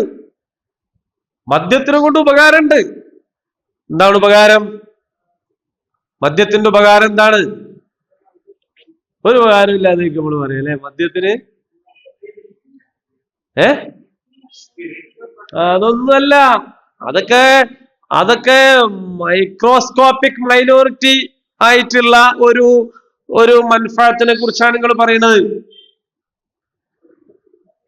അല്ല, നമ്മൾ ഇന്ന് അനുഭവിക്കുന്ന സർക്കാരിന്റെ എല്ലാ ആനുകൂല്യങ്ങളും മുഖ്യമായ വരുമാനം മദ്യമാണ്. എന്തുകൊണ്ടാണ് എല്ലാ ബസ് സ്റ്റോപ്പിലും ഇതിങ്ങനെ അനുവദിക്കുന്നത്? ഗവൺമെന്റ് നിലനിൽക്കുന്നത് മദ്യത്തിന്റെ മേലാണ്. വേറെ ഒരു സംഗതിയെ കുറിച്ച് ഗവൺമെന്റ് റവന്യൂ വർദ്ധിപ്പിക്കാൻ ആലോചിക്കുന്നേയില്ല. റവന്യൂ വർദ്ധിപ്പിക്കാൻ ആലോചിക്കണമെങ്കിൽ തന്നെ ഇതിൻ്റെ അകത്തുനിന്ന് കിട്ടുമ്പോൾ പിന്നെ വേറെ ആലോചിക്കേണ്ട പ്രശ്നമല്ല. കാരണം ഇത് ഇരട്ടിയിലധികം വർദ്ധിപ്പിച്ചുകൊണ്ടിരിക്കുകയാണ്. പൈസ എത്ര വേണമെങ്കിലും കൂട്ടാം. വിളമ്പിക്കൊണ്ടിരിക്കുന്ന ബാറുകളെ കുറിച്ച് പറയുന്നത്, അവിടെ വിളമ്പിക്കൊണ്ടിരിക്കുന്ന വസ്തു ഒന്നാമത്തെ റൗണ്ട് വോട്ടെണ്ണ വരെയാണ്. 1-ാം റൗണ്ട് 2-ാം റൗണ്ട് എന്ന് പറഞ്ഞിട്ട് എണ്ണുമ്പോ 3-ാം റൗണ്ടിലൊക്കെ എത്തുമ്പോ ആദ്യം കൊടുത്ത സാധനം നല്ല പോലും കൊടുക്കുക. കാരണം പിന്നെ എന്തോ ബോധം വേണ്ടേ എന്താ കുടിക്കണേന്ന്. അപ്പൊ ഇങ്ങനെ ഇതെല്ലാവരും അറിഞ്ഞുകൊണ്ടുള്ള ഒരു പരിപാടിയാണ്. ഇതിന്റെ ഏറ്റവും വലിയ ഉപകാരം റവന്യൂ ആണ്, ഇതിന്റെ വരുമാനമാണ്. മുത്തുമുക്മിനീങ്ങളെ, നിങ്ങൾ ഹജ്ജിന് പോണതും ഇത്തിക്കാഫ് ഇരിക്കാൻ പോണതും ഒക്കെ മദ്യവരുമാനത്തിലൂടെ ടാറ് ചെയ്ത റൂട്ടിലൂടെ വണ്ടി ഓടിച്ചിട്ടാണ്. മനസ്സിലാകുന്നുണ്ടോ? നമുക്കൊന്നും പ്രശ്നമില്ല. നമ്മളെന്ത് സുഖം, നമ്മൾ നല്ല സുഖത്തിലല്ലേ ജീവിക്കുന്നത്. നമ്മളെ ജനാധിപത്യ മതേതര സുന്ദര രാജ്യത്ത് ഇങ്ങനെ വളരെ ഹരത്തിൽ ജീവിച്ചു പോകാൻ നമുക്ക് എന്താ പ്രശ്നം? നമ്മളൊരു തകരാറിനും പോകണ്ട, നമുക്കും ഒരു തകരാറും ഇല്ല അല്ലെ? അങ്ങനല്ലേ നമ്മൾ പറയാ. നമ്മൾക്ക് പള്ളി ഉണ്ടാക്കാം, മദ്രസ ഉണ്ടാക്കാം, ചിലപ്പോ ഒരു ഊക്കിന് നമ്മൾ പറയുകയും ചെയ്ത് സൗദി അറേബ്യയിലൊക്കെയാണ് നമുക്ക് മുദ്രാവാക്യം വിളിക്കാനും കൂടി കഴിയില്ല. അപ്പോൾ അതും ചെയ്യാം. എന്തൊരു സുന്ദരമായ നാടാണ്. ഈ നാട്ടിലെ പ്രധാന വരുമാനം എന്താണ്? മദ്യം. അള്ളാഹ് ഹറാമാക്കിയെന്ന് മാത്രമല്ല, ശപിച്ച പലിശ. ഈ രണ്ടിന്റെ മുകളിലാണ് നമ്മൾ ജീവിക്കുന്നത്. കുറച്ചുകൂടി ഉത്തരേന്ത്യയിലേക്ക് പോയാൽ അവിടെ ഉള്ള ചുവന്ന തെരുവുകളിലെ ടാക്സ് കൂടിയുണ്ട്. വേശ്യാവൃത്തിക്ക് സ്ഥാപനം നടത്തുന്നതിന് ടാക്സ് ഗവൺമെന്റിന് ഇട്ടു. അതും കൂടി എങ്ങനെയുണ്ട്? ഇതാണ് ഇതിന്റെ മൻഫഅത്ത്. അള്ളാഹു പറയാണ്, ആ ഉപകാരത്തെക്കാൾ എത്രയോ ഭീകരമാണ് അതിന്റെ പാപം എന്ന് പറയുന്നു. പക്ഷെ യഥാർത്ഥത്തിൽ ഈ റവന്യൂ നഷ്ടാണെന്നാണ് കേട്ടോ അറിയുള്ളവർ പറയുന്നത്. പക്ഷെ അത് എങ്ങനെയെന്ന് വെച്ചാൽ ടോട്ടാലിറ്റിയിൽ നോക്കുമ്പോഴാണ്. ചെറിയ ചിന്തല്ലേ നമുക്കുള്ളൂ, അപ്പൊ കാര്യം നടന്നുകൊള്ളും. അതുകൊണ്ടാണ് യഥാർത്ഥത്തിൽ മദ്യത്തിൽ നിന്ന് കിട്ടുന്ന വരുമാനത്തെക്കാൾ കൂടുതലാണ് മദ്യം മൂലം തകർന്നു പോകുന്ന കുടുംബത്തിന്റെ, നമ്മുടെ രാജ്യത്തിന്റെ ഏറ്റവും വലിയ സമ്പത്ത് മനുഷ്യ വിഭവശേഷിയാണ്. നമ്മുടെ രാജ്യത്തെ മനുഷ്യ വിഭവശേഷി തകരാനുള്ള മെയിൻ കാരണം മദ്യമാണ്. എത്രയോ വീടുകളിലെ അമ്മമാർ വിധവകളാവാൻ പ്രാർത്ഥിക്കുന്നത് മദ്യം കൊണ്ടാണ്. രണ്ടാമത് പറഞ്ഞ മനസ്സിലായി നിങ്ങൾക്ക്? ആദ്യം പറഞ്ഞത് എല്ലാവർക്കും മനസ്സിലായി. രണ്ടാമത് പറഞ്ഞത് എന്താണ്? ചില പെണ്ണുങ്ങൾ സ്വയം പ്രാർത്ഥിക്കുകയാണ്, ദൈവമേ എന്നെ വിധവയാക്കി തരണേ എന്ന് പറഞ്ഞാല് ഈ ചങ്ങാരിയൊന്ന് കൊന്നു തരണേ. കാരണം എമ്മാതിരി ആക്രമണങ്ങളാണ് നടന്നുകൊണ്ടിരിക്കുന്നതെന്ന് അറിയോ? അമ്പിച്ച ആക്രമണമാണ്. നമ്മളെ രാജ്യം ഭരിക്കുന്ന ആള് പറയുന്നത് മുത്തലാഖ് കൊണ്ട് രാജ്യത്തെ വനിതകൾ പ്രയാസപ്പെടുകയാണ് എന്നാണ്. അല്ലേ? മുത്തലാഖ് കൊണ്ടാണോ പ്രയാസപ്പെടുന്നത്? ഈ രാജ്യത്തെ ഏറ്റവും കൂടുതൽ അമ്മമാര് പ്രയാസപ്പെടുന്നത് മദ്യം കൊണ്ടാണ്. കുട്ടികൾ അനാഥരാകുന്നത് മദ്യം കൊണ്ടാണ്. വാഹനാപകടങ്ങൾ ഉണ്ടാകുന്നത് മദ്യം കൊണ്ടാണ്. നമ്മുടെ രാജ്യത്ത് എല്ലാ തോന്നിയാസവും നടത്തുന്നത് മദ്യക്കുപ്പി വെച്ചിട്ടാണ്. ആ നഷ്ടങ്ങൾ മൊത്തം പരിശോധിച്ചു നോക്കുമ്പോ, അതിന്റെ റവന്യൂ വെച്ച് നോക്കുമ്പോ വരുമാനത്തെക്കാൾ കൂടുതൽ ചെലവാണെന്ന് വിവരമുള്ളവർ പറയുന്നു. പക്ഷെ നമ്മളെ സംബന്ധിച്ച് അതൊരു ലോങ് ടൈമാണ്. അതിലേക്ക് നമ്മൾ ചിന്തിക്കൂല. ഇപ്പോഴത്തെ നടന്നു പോകാനാണ് നമ്മൾ നോക്കുള്ളൂ. അപ്പോ അതിന്റെ മൻഫഅത്ത് നമ്മൾ എടുക്കുന്നു. അള്ളാഹു പറയാണ്, ഈ മദ്യത്തിലും ചൂതാട്ടത്തിലുമൊക്കെ ഉള്ള ഉപകാരത്തെക്കാൾ എത്രയോ അധികമാണ് അവ രണ്ടിന്റെയും കുറ്റം. നമ്മളെ മഹലിന്നോ നമ്മളെ നാട്ടിൽ നിന്നോ നമ്മളെ സമുദായത്തിൽ നിന്നോ നമ്മളെ കുടുംബത്തിൽ നിന്നൊക്കെ ലോട്ടറി എടുക്കുന്ന ആൾക്കാരുണ്ടെങ്കിൽ നമ്മൾ പറഞ്ഞു കൊടുക്കണവരോട്, മക്കളെ ഇത് നല്ലതല്ല, ഇത് ചൂതാട്ടമാണ്, റബ്ബ് നിരോധിച്ചതാണ്, ബർക്കത്ത് ഉണ്ടാവൂല എന്ന് പറഞ്ഞു കൊടുക്കണം. ഓരെന്ത് വിചാരിക്കുന്നൊന്നും വിചാരിക്കണ്ട, ഓരെന്തോ വിചാരിച്ചോട്ടെ, നിങ്ങൾ പറഞ്ഞു കൊടുത്താൽ മതി. ഇനി വിൽപ്പനക്ക് ഇറങ്ങിയിട്ടുള്ള ആണുങ്ങളും പെണ്ണുങ്ങളും ഉണ്ടെങ്കിൽ അവരെ കണ്ടിട്ട് നിർത്താൻ പറഞ്ഞിട്ട് കാര്യമില്ല, അവർ നിർത്തൂല. കാരണം ഓൽക്ക് വേറെ വരുമാനമില്ല. എന്തെങ്കിലും ഒരു പണിയോ കാര്യമോ ഓൽക്ക് കാണിച്ചു കൊടുക്കണം. എന്നിട്ടും ഓല അതുമായിട്ട് പോവാണെ നമുക്ക് അതിന്റെ മുകളിൽ നിങ്ങൾ ആരും മേലും നിർബന്ധം കാണിക്കണ്ട. പക്ഷെ നമുക്കൊരിടങ്ങേറെങ്കിലും തോന്നണം.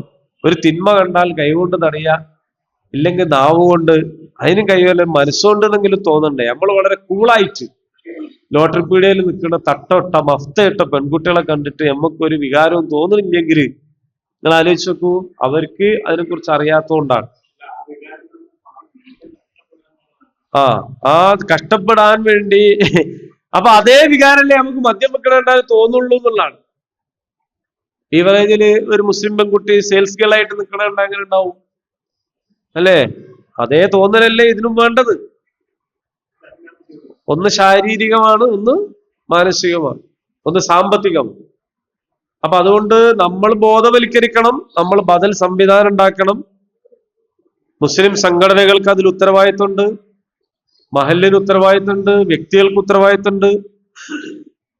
ബോധവൽക്കരണം നടത്തുക, അവരെ അതിൽ നിന്ന് മോചിപ്പിച്ചു കൊണ്ടുവരാൻ. ബർക്കത്തും ഉണ്ടാവില്ലല്ലോ. ഇനി ഒക്കെ പോട്ടെ, ലോട്ടറി അടിച്ചിട്ട് കഴിച്ചാൽ ആരെങ്കിലും നിങ്ങൾക്ക് പരിചയം? ലോട്ടറി അടിച്ചിട്ടേ, എന്റെ കുടുംബത്തിലെ ഒരാൾക്ക് ലോട്ടറി അടിച്ചു. ഞാൻ 5ാം ക്ലാസ് പഠിക്കുമ്പോഴേ ഓർമ്മയുണ്ട്. ഒരിക്കലും എന്നെ വിളിച്ചു, ഇവിടെ വന്നു. ഞാൻ ചെന്നു. നോട്ടിന്റെ കെട്ട് 20 ഉറുപ്പ്യന്റെ കെട്ടാണ്. ഒന്ന് 20 ഉറുപ്പ്യന്റെ ഒക്കെ കെട്ടുണ്ട്. പറിച്ചിട്ട് എനിക്ക് ഇവിടെ തന്നു. ഞാനാകെ അത്ഭുതപ്പെട്ടു. 20 ഉറുപ്പ്യ 5 ദിവസം കഴിച്ചിട്ടുള്ള സമയത്ത് 20 ഉറുപ്പ്യ കിട്ടിയാ ഞാൻ എന്താ തൊട്ട് കാട്ടുക? 20 ഉറുപ്പ്യ മുഴുവൻ കിട്ടിയിട്ടാകെ ബേജാറായിപ്പോയി. അപ്പൊ എന്താ കാര്യം എന്ന് വെച്ചാൽ ഐസിന് 5 ദിവസമല്ലേ ഉള്ളൂ. പക്ഷെ ആ മനുഷ്യനാണെന്ന് ഞങ്ങളെ കുടുംബത്തിൽ ഏറ്റവും ദാരിദ്ര്യം അനുഭവിക്കുന്ന വ്യക്തി. അന്ന് ടാക്സിയിലേന് പോക്ക് ആകെ 1 ലക്ഷം അടിച്ചിട്ടുള്ളൂ. അതിന് 60,000 ഉറുപ്പിക കിട്ടുള്ളൂ. ബാക്കിയൊക്കെ ടാക്സ് ആയിട്ട് മറ്റൊക്കെ ആയിട്ട് പോകും. അന്നത്തെ 1 ലക്ഷം 5ാം ക്ലാസ്, ഞാൻ 3ാം ക്ലാസ് പഠിക്കും. അന്നത്തെ 60,000 ഉറുപ്പിക എന്ന് പറഞ്ഞാല് മഹാസംഭവം തന്നെ ആയിരിക്കും. പക്ഷെ ഇതെന്റെ സ്വന്തം അനുഭവം ഞാൻ പറയുന്നു. ലോട്ടറി അടിച്ച കാശ് കൊണ്ട് ആരും എന്താകുന്നില്ല, ലക്ഷം. പറഞ്ഞു കൊടുക്കണം നമ്മൾ ആളുകൾക്ക്, ഇങ്ങനെ ചെയ്യരുത്, ഇത് തെറ്റാണ്, ഇത് മോശമാണ്. ശരി, തിരിച്ചു വരാം. യസ്അലൂനക അനിൽ ഖംറി വൽ മൈസിർ. കള്ളുകുടിയന്മാരെ ഉപദേശിക്കുന്നതിനേക്കാൾ നിങ്ങൾ ഉപദേശിക്കണം ലോട്ടറിയുമായിട്ട് ബന്ധപ്പെട്ട്. ഇനി നിങ്ങൾക്ക് ഇഷ്ടപ്പെട്ടാലും ഇല്ലെങ്കിലും ഒരു കാര്യം കൂടി ഞാൻ പറയാം. ഇഷ്ടപ്പെട്ടാലും ഇല്ലെങ്കിലും എന്നുള്ള മുഖവരാണ്. പൈസയും കാറും കിട്ടാനല്ല ചായപ്പൊടി വാങ്ങേണ്ടി. ചായ കാച്ചാനാണ് ചായപ്പൊടി വാങ്ങേണ്ടി. കാറ് കിട്ടാൻ ചായപ്പൊടി വാങ്ങണോ ലോട്ടറി തന്നെയാണ്. അത് നിങ്ങൾക്ക് ഇഷ്ടപ്പെട്ടാലെങ്കിലും പറയേണ്ടതിന്റെ ബാധ്യത. അപ്പൊ തിരിയുന്നുണ്ട്. അതുകൊണ്ട് അവർ നിന്നോട് ചോദിക്കുന്നു മദ്യത്തെക്കുറിച്ചും ചൂതിനെക്കുറിച്ചും. പറയുക, അതിൽ ഗുരുതരമായ കുറ്റമുണ്ട്. ജനങ്ങൾക്ക് ചില ഉപകാരങ്ങളും ഉണ്ട്.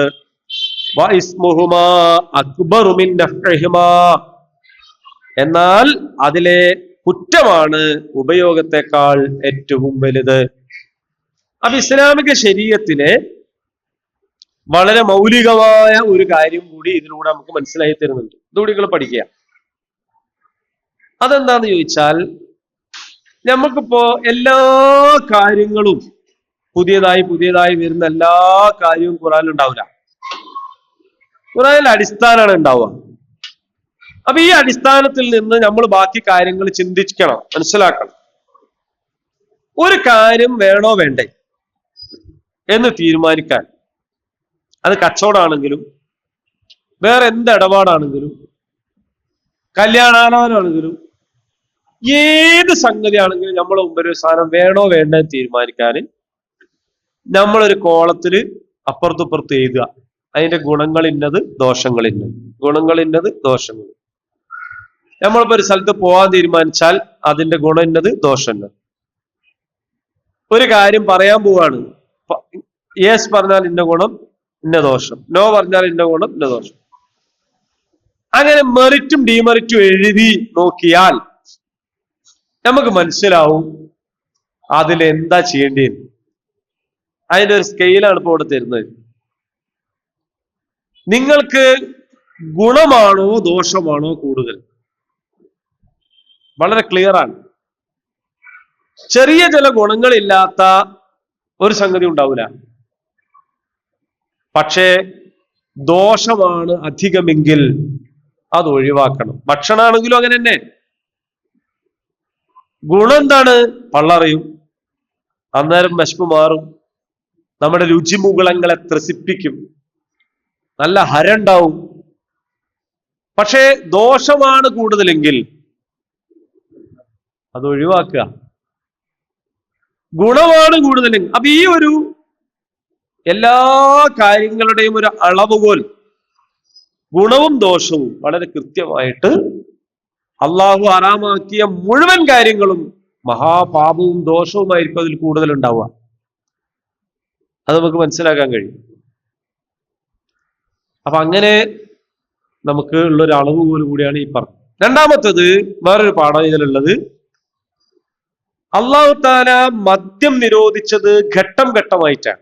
അപ്പൊ ഇവിടെ നിരോധിച്ചിട്ടില്ല. ഇവിടെ മദ്യം നല്ലതാണ് എന്നും അഭിമാനകരമാണ് എന്നും അതുകൊണ്ട് ഗുണമാണുള്ളത് എന്നും വിശ്വസിച്ചു പോകുന്ന ഒരു സമൂഹത്തോട് മദ്യം ദോഷമാണ്, അത് ഗുണകരമല്ല എന്ന് പഠിപ്പിക്കുകയാണ് ചെയ്തിട്ടുള്ളത്.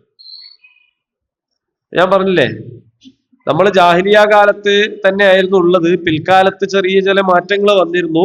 വീണ്ടും നമ്മളെ ജാഹിലിയത്തിലെ തിരിച്ചു കൊണ്ടുപോകാൻ വേണ്ടിയിട്ടുള്ള ശ്രമമാണ് ഇവിടെ നടത്തുന്നത്. ആ ശ്രമത്തിന്റെ ഭാഗമാണ് മദ്യം ഭക്ഷണത്തിന്റെ ഭാഗമാണെന്നൊക്കെ പറഞ്ഞുള്ള പ്രസ്താവനയൊക്കെ വരുന്നത്. അപ്പൊ ഇങ്ങനെ മദ്യത്തെ ഒരു നോർമലൈസ് ചെയ്ത് കൊണ്ടിരിക്കുന്ന ഒരു കാര്യം ഞാൻ പറഞ്ഞു. ഈ ഒരു കാലത്ത് നബി സല്ലല്ലാഹു അലൈഹി വസല്ലം എന്ത് പഠിപ്പിക്കുന്നു?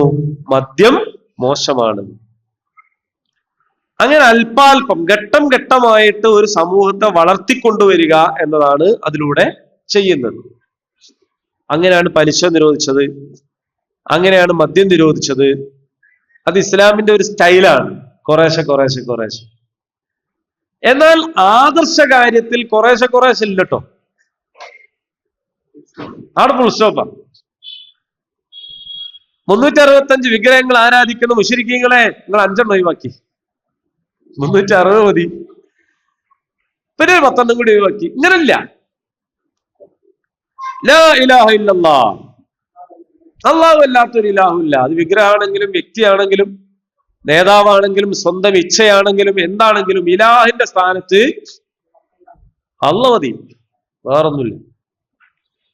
അവിടെ വേറെ വർത്താനില്ല.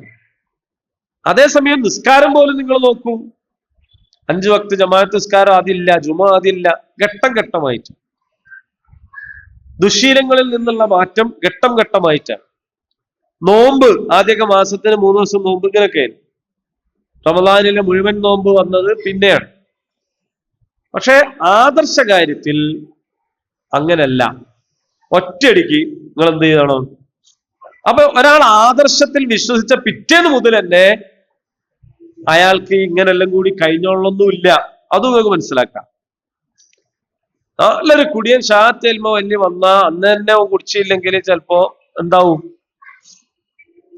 ഓനാകെ ഇതായിപ്പോ. അപ്പോ ഘട്ടം ഘട്ടമായിട്ട് ഇത്തരം കാര്യങ്ങളിൽ നിന്ന് മനുഷ്യനെ മോചിപ്പിക്കുന്ന ഒരു സ്റ്റൈലാണ് അല്ലാഹു തആല പരിവർത്തനത്തിന് കണ്ടിട്ടുള്ളത്. ആദർശമാറ്റമാകട്ടെ അതിന് ഘട്ടം ഘട്ടമല്ല. ഫിർഔനിന്റെ ആൾക്കാര് മൂസാ നബിനെ എതിർക്കാൻ വേണ്ടി വന്ന് അപ്പൊ തന്നെ എന്തായി? മാറിയപ്പോ അവനോട് ഫിർഔൻ ചോദിച്ചു, എന്നോട് ചോദിക്കാണ്ടാണ് നിങ്ങൾ മാറിയത്, ഈ വിധിക്കണേ വിധിച്ചോ എന്ന് പറഞ്ഞിട്ട് അവർക്ക് മാറാൻ കഴിയും. അപ്പൊ ചുട്ടയിലെ ശീലം ചുടല വരെ എന്ന് പറയുന്നത് തെറ്റ്. ആ പഴഞ്ചൊല്ലിൽ 10 ഉണ്ട്. പഴഞ്ചൊല്ലിൽ 10 ആദ്യം തന്നെ പറഞ്ഞു വെച്ചു. ഇന്നരെല്ലാ തെറ്റും നമ്മളെ കൊണ്ട് പറയിപ്പിക്കുക. ചെറുപ്പകാലങ്ങളിലുള്ള ശീലം മറക്കുമോ മനുഷ്യനുള്ള കാലം? മറക്കും. മറന്നിട്ടില്ലേ? മറന്നിട്ടുണ്ട്, മറക്കും. ഇന്നലെ വരെ സംഖ്യയായവൻ ഇന്ന് മാറും. മാറിയ പിന്നെ അവനോട് ഇന്ന സംഖ്യയല്ലേ എന്നെ ചോദിക്കരുത്. അബൂ സുഫിയാൻ മാറിയപ്പോ റസൂലുള്ളാഹി സ്വല്ലല്ലാഹു അലൈഹി വസല്ലം എന്ത് പറഞ്ഞു? ഇന്നലെ ഈയല്ലേ ബദറിൽ വന്ന് നമ്മൾ ഇറങ്ങാറാക്കി, ഈയല്ലേ ഉഹുദിന്റെ നേതാവായത്. ഇപ്പൊ മക്കാ വിജയം ഉണ്ടായപ്പോ എല്ലാരും ഇതിലേക്ക് കൂടുന്നത് കണ്ടപ്പോ ആവേശം പെട്ടും കൂടി വരിക. നിക്കണം അവിടെ എന്നല്ല, മാരുടെ കൈ കൊണ്ട് പിടിച്ചു പൊന്തിച്ചിരുന്നത് അബൂ സുഫിയാന്റെ വീട്ടിൽ വരുന്നവർക്ക് അഭയമുണ്ട്. അബൂ സുഫിയാൻ തന്നെ ബേജാറായി പോയി, അത്ര മൂപ്പരും വിജയിച്ചില്ല. അത് ഇസ്ലാമിലേക്ക് വരുന്നതിനെ കുറിച്ച് മാത്രമല്ല. നിങ്ങൾ സൂറത്ത് റൂം എടുത്ത് പരിശോധിച്ചു നോക്കൂ. അള്ളാഹുവിന്റെ ദീനുമായിട്ട് ബന്ധമില്ലാത്ത റോമയും പേർഷ്യയും തമ്മിലുള്ള യുദ്ധത്തിൽ അള്ളാഹിന്റെ ഖുർആൻ പക്ഷം ചേരുകയാണ്. റോമക്കാരും ഖുർആന്റെ ഒപ്പരല്ല, പേർഷ്യക്കാരും ഖുർആന്റെ ഒപ്പരല്ല. പക്ഷേ ഖുർആൻ അതിലൊരു ഭാഗത്തെ അനുകൂലിക്കുന്നു, പിന്തുണയ്ക്കുന്നു. അതെന്താന്ന് ചോദിച്ചാൽ അങ്ങനെയാണ്, അതാണ് ഇസ്ലാം പഠിപ്പിച്ചത്. അപ്പൊ അതുകൊണ്ട് ഇന്നലെ വരെ ഉള്ളതല്ല. ഇന്നൊരാൾ അല്ലെങ്കിൽ പിന്നെ ഈ ദാവത്തിന് വല്ല കഥയുണ്ടോ? ആരും മാറൂല, എല്ലാവരും നിൽക്കണോടത്ത് നിൽക്കുകയാണ്. പിന്നെ ഈ പണിയെടുക്കണം. കൊടൂരനായ ഫിർഔനിന്റെ ഫിർഔന്റെ അടുത്തേക്ക് ചെല്ല്, ഓ നല്ലവനൊന്നല്ല, ഓ പരിധി വിട്ടിരിക്കുന്നു, ഓന്റെ അടുത്തേക്ക് ചെല്ല്. പോയിട്ട് മാറിയാലും പിന്നെയും പറയാ, ഈ മാറി ശരിയായില്ല, പിന്നെ പോണം, വിളിക്കണം. ഉമർ ഖാൻ ഇസ്ലാം സ്വീകരിച്ചപ്പോഴാ? ഉമർ ഖാൻ ഖുർആൻ ക്ലാസ്സിൽ വന്നിട്ട് സ്വീകരിച്ച അല്ല, കൊല്ലാൻ വന്നാണ്. ആ കൊല്ലാൻ വന്ന വാളെന്റെ കൈ ഒന്നും താഴെ തെച്ചില്ല. അതിന്റെ മുമ്പ് മാറാം. ജാത്യാലുള്ളത് തൂത്താ പോവൂല എന്നത് ഇവിടുത്തെ സവർണർ പടച്ചുണ്ടാക്കിയ ഒരു വേണ്ടാത്ത ചൊല്ലാണ്. അവർക്ക് എല്ലാ കാലത്തും ജാതിയിൽ താഴ്ത്തപ്പെട്ടവർ അവിടെ തന്നെ നിൽക്കണം, അതിനും വേണ്ടിയിട്ട് ഉണ്ടാക്കിയ ഒരു ചൊല്ലാണ് ജാത്യാലുള്ളത് തൂത്താ പോവൂല. ഇസ്ലാം അങ്ങനല്ല. ജാത്യാൽ അങ്ങനെ ഒരു സാധനം ഇല്ല. പിന്നെ തൂത്താ പോവാന്നതിനെ കുറിച്ച് പറഞ്ഞിട്ട് കാര്യമുണ്ട്. അപ്പൊ അതുകൊണ്ട് മാറണം, മാറിയേ തീരൂ എന്നതാണ്. രണ്ടാമത്തെ ചോദ്യം, എന്താണ് ചെലവഴിക്കേണ്ടത്? പറയുക മിച്ചമുള്ളത്. ഇവിടെ പഠിപ്പിക്കുന്നത് എന്താണെന്ന് അറിയാമോ? ഒരു സന്തുലിതത്തെ കുറിച്ചാണ്. പൗരോഹിത്യം പഠിപ്പിക്കുന്നത് നമ്മളെ കയ്യിലുള്ളത് മുഴുവൻ കൊടുക്കണം, നമുക്കൊന്നും വേണ്ട, ദുനിയാവും വേണ്ട, ഒക്കെ വളരെ മ്ലേച്ഛമാണ്. ഭൗതികന്മാര് പഠിപ്പിക്കുന്ന എല്ലാം നമുക്ക് തന്നെ ഉള്ളതാണ്. ഇസ്ലാം പഠിപ്പിക്കുന്നത് അങ്ങനെയല്ല. നമ്മൾക്ക് അള്ളാഹു തന്ന നിയമത്ത് നമ്മൾ ചെലവഴിക്കുക, നമുക്ക് വേണ്ടിയിട്ട് ചെലവഴിക്കുക. മിച്ചമുള്ളത് നമ്മൾക്ക് തന്നെ എടുത്ത് ചെലവാക്കരുത്. അതെന്ത് ചെയ്യാ? അള്ളാഹിന്റെ മാർഗത്തിൽ ചെലവഴിക്കുക. അപ്പൊ ഈ സന്തുലിതമായ ഒരു ദീനിനെ പഠിപ്പിക്കുകയാണ്. മിച്ചമുള്ളത് ചെലവഴിക്കുക.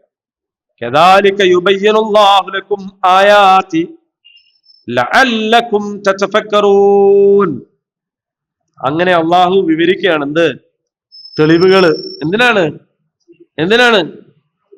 നിങ്ങൾ എന്താവാൻ വേണ്ടിയിട്ടാണ്? ചിന്തിക്കുന്നവരാകാൻ. നിങ്ങളെല്ലാരും ചിന്തിക്കുന്നവരാണോ? ആണോ? എന്തൊക്കെ ചിന്തിക്കലുണ്ട്? എന്തെല്ലാം ചിന്തിക്കലുണ്ട്? ഇന്നിപ്പോ എന്താ കൂട്ടാൻ വെക്കാൻ കിട്ടാൻ പഠിച്ചോനെ? ചിന്തിക്കലില്ലേ? ഉണ്ട്. നമ്മള് കച്ചവടക്കാർ എന്തൊക്കെ ചിന്തിക്കും? ഇന്നിപ്പോ ലീവാണ്, ഞായറാഴ്ച എന്താക്കും, ഇപ്പൊ നാളത്തേക്ക് ആ പേയ്മെന്റ് എങ്ങനെ കൊടുത്ത് തീർക്കുക, അങ്ങനെ ചിന്തിക്കും.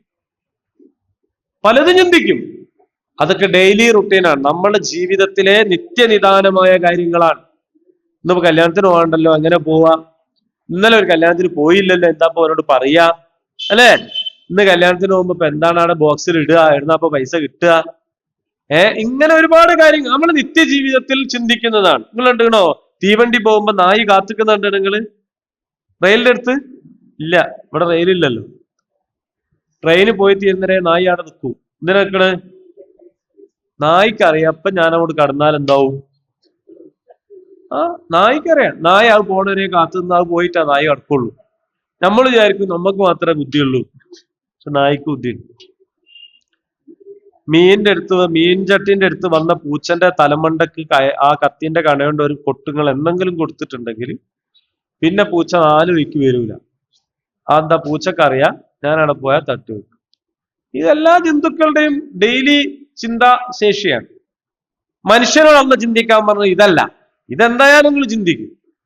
മനുഷ്യനോട് ചിന്തിക്കാൻ പറഞ്ഞ കാര്യം ഈ ലോകത്തെ സംബന്ധിച്ച്, ഇതിന്റെ സൃഷ്ടിപ്പിനെ സംബന്ധിച്ച്, രാവും പകലും മാറി മാറി വരുന്നതിനെ സംബന്ധിച്ച്, ഇതിന്റെ പിന്നിലുള്ള സൃഷ്ടാവിനെ സംബന്ധിച്ച്, അവനും ഞാനുമായിട്ട് എന്തെങ്കിലും ബന്ധമുണ്ടോ എന്നുള്ളതിനെ കുറിച്ച്, എന്നെപ്പോലെ തന്നെ ഈ ചുറ്റുപാടുകളിൽ കാണുന്ന ജീവജാലങ്ങളോടും മനുഷ്യരോടും എനിക്ക് വല്ല ബാധ്യതയുമുണ്ടോ എന്നതിനെ സംബന്ധിച്ച്, ഇങ്ങനെയൊക്കെയുള്ള കാര്യങ്ങൾ ചിന്തിക്കുമ്പോഴാണ് റബ്ബനാ മാ ഖലഖ്ത ഹാദാ ബാതില സുബ്ഹാനക ഫഖനാ അദാബന്നാർ, പടച്ചവനെ നീ ഇതൊന്നും വെറുതെ സൃഷ്ടിച്ചതല്ല, വെറുതെ സൃഷ്ടിക്കുന്നതിൽ നിന്ന് നീ പരിശുദ്ധനാണ് എന്ന് നമുക്ക് പറയാൻ കഴിയാം. നമ്മൾ അങ്ങനെ ചിന്തിക്കാത്തത് കൊണ്ട് നമുക്ക് അങ്ങനെ പ്രത്യേകിച്ചൊന്നും പറയാൻ തോന്നില്ല എന്ന് മാത്രമേ ഉള്ളൂ. ടെൻഷൻ ആവുന്ന രീതിയിലുള്ള ഫിക്കർ അല്ല വേണ്ടത്, അള്ളാഹിനെ കുറിച്ചുള്ള ഫിക്കറാണ് വേണ്ടത്. അള്ളാഹു അനുഗ്രഹിക്കുമാറാകട്ടെ. നമുക്ക് വളരെ പ്രിയപ്പെട്ട ഒരാളായിരുന്നു വേങ്ങേരിൽ മരിച്ചുപോയ അർമാൻ ഖാൻ, അല്ലെ? അർമാൻ ഖാൻ, NK അബ്ദുറഹ്മാൻ. ആരോ പറഞ്ഞു അദ്ദേഹം കുളിപ്പിച്ച മയ്യത്തുകൾ അദ്ദേഹത്തിന് അനുകൂലമായി സാക്ഷ്യം വഹിച്ചാൽ അദ്ദേഹത്തിന്റെ ജീവിതത്തിൽ ഇനി വേറൊന്നും വേണ്ട. എവിടെ പോയി നോക്കിയാലും അദ്ദേഹം ഉണ്ടാവുമായിരുന്നു, എവിടെ ചെന്നാലും അദ്ദേഹം ഉണ്ടാവും. പിന്നെ കല്യാണത്തിനൊക്കെ പോയാൽ എനിക്ക് ഓർമ്മയുണ്ട്, മൂപ്പര് മുമ്പിലല്ല ഉണ്ടാവുക, കലവറിലാണ് ഉണ്ടാവുക. അത്രയും അധ്വാനം ആയിരുന്നു. ജീവിതത്തില് ഒരു പക്ഷേ നമുക്കൊന്നും പറഞ്ഞാൽ പോലും മനസ്സിലാവാത്ത അത്രയും വലിയ ത്യാഗങ്ങൾ അദ്ദേഹം സഹിച്ചിട്ടുണ്ട്, അത്രയധികം സഹിച്ചിട്ടുണ്ട്.